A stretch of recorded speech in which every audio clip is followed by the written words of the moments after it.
नमस्ते दोस्तों। आज हम आदिकाल पढ़ेंगे। हिंदी साहित्य का इतिहास। इतिहास शब्द की व्युत्पत्ति एवं अर्थ। व्युत्पत्ति इसकी इत प्लस हा प्लस आस शब्द से हुई है, जिसमें से इत का अर्थ होगा ऐसा, प्लस हा का मतलब निश्चित ही, प्लस आस का अर्थ था या घटित हुआ। इसका अर्थ हुआ ऐसा निश्चित ही था या घटित हुआ था। इतिहास शब्द की परिभाषाएं। इतिहास शब्द की परिभाषाएं हेरोडोटस के अनुसार ये विश्व में इतिहास के जनक माने जाते हैं। इनके द्वारा हिस्टोरिका इतिहास की प्राचीनतम पुस्तक है।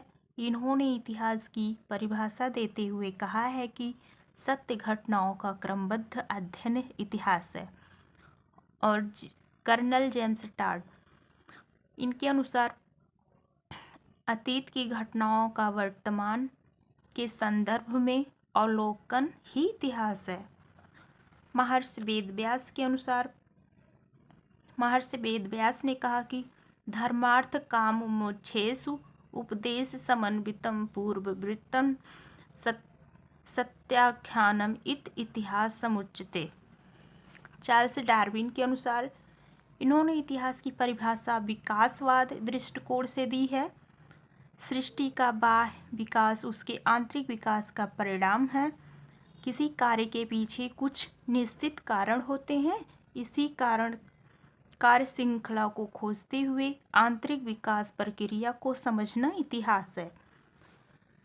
और कार्लाइल के अनुसार इन्होंने बोला है कि इतिहास एक ऐसा दर्शन है जो दृष्टांतों के माध्यम से शिक्षा देता है।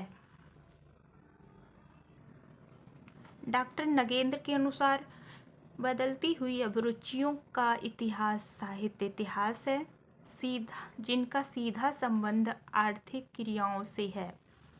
तेन के अनुसार इन्हें आधुनिक इतिहास का जनक माना जाता है। इन्होंने इतिहास लेखन में जाति वातावरण क्षण को विशेष महत्व दिया।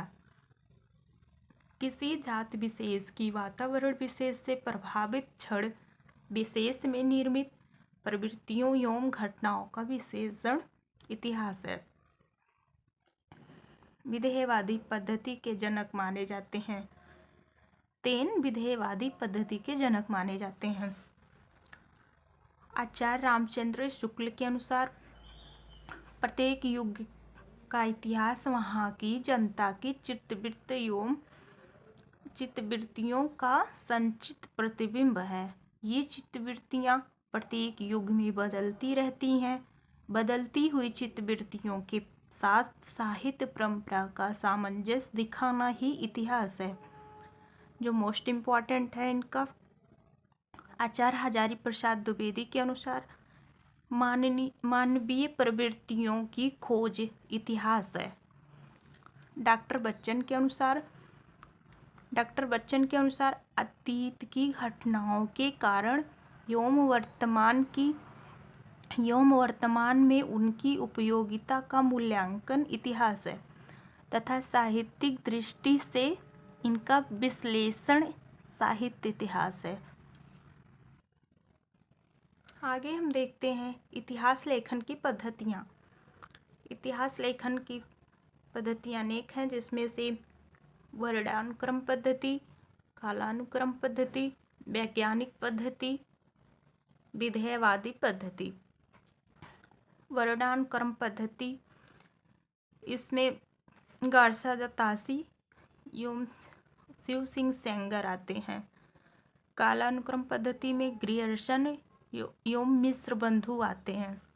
वैज्ञानिक पद्धति के अंतर्गत गणपत चंद्र गुप्त आते हैं। विधेयवादी पद्धति में शुक्ल जी आते हैं। आइए देखते हैं वर्णानुक्रम पद्धति।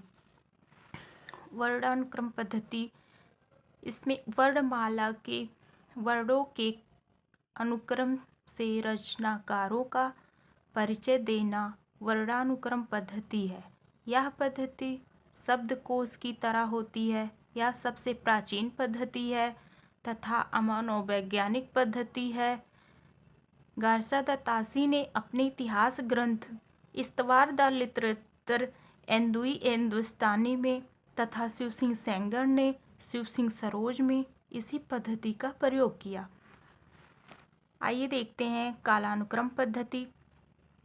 कालानुक्रम पद्धति में इसमें दो लोग आते हैं, ग्रियर्सन एवं मिश्र बंधु। तो यहाँ पे हम कालानुक्रम पद्धति देखते हैं। कालानुक्रम पद्धति जन्म तिथि के आधार पर रचनाकारों का परिचय देना। ग्रियर्सन ने अपने इतिहास ग्रंथ the modern vernacular literature of Hindustan में इसी पद्धति का प्रयोग किया है। मिश्रबंधु का मिश्रबंध विनोद पुस्तक कालानुक्रम पद्धति में ही लिखा गया। और तीसरा है वैज्ञानिक पद्धति। वैज्ञानिक पद्धति प्रवृत्तियों का विश्लेषण, भाषा के विकास क्रम को ध्यान में रखना, रचनाकार पर युगीन परिस्थितियों का प्रभाव। सबसे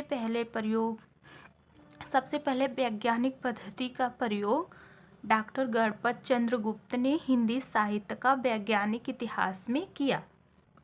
विधेयवादी पद्धति, इस पद्धति के जनक तेन माने जाते हैं। तेन ने 3 तत्वों को प्रधानता दी है, जाति, वातावरण और क्षण। हिंदी में प्रथम प्रयोक्ता रामचंद्र शुक्ल हैं। रचनाकारों का परिचय कालानुक्रम पद्धति में प्लस प्रवृत्तियों का विश्लेषण प्लस तुलनात्मक दृष्टिकोण। आलोचनात्मक पद्धति। आलोचनात्मक पद्धति रचनाकारों व रचनाओं एवं रचनाकारों के परिचय से ज़्यादा रचनाओं के मूल्यांकन पर बल देना। डॉक्टर रामकुमार वर्मा के हिंदी साहित्य का आलोचनात्मक इतिहास। डॉक्टर रामकुमार वर्मा का हिंदी साहित्य का आलोचनात्मक इतिहास आलोचनात्मक पद्धति के अंतर्गत आता है। रचनाकारों के परिचय के साथ साथ शास्त्रीय मान्यताओं के आधार पर रचनाओं की समीक्षा करना। आइए देखते हैं समाजशास्त्रीय पद्धति। समाजशास्त्रीय पद्धति रचनाकारों के परिचय के साथ साथ इस बात पर बल देना कि उसने समाज से क्या कुछ ग्रहण किया तथा रचनाकार का समाज पर प्रभाव। दोस्तों, अगली वीडियो में हम मिलते हैं।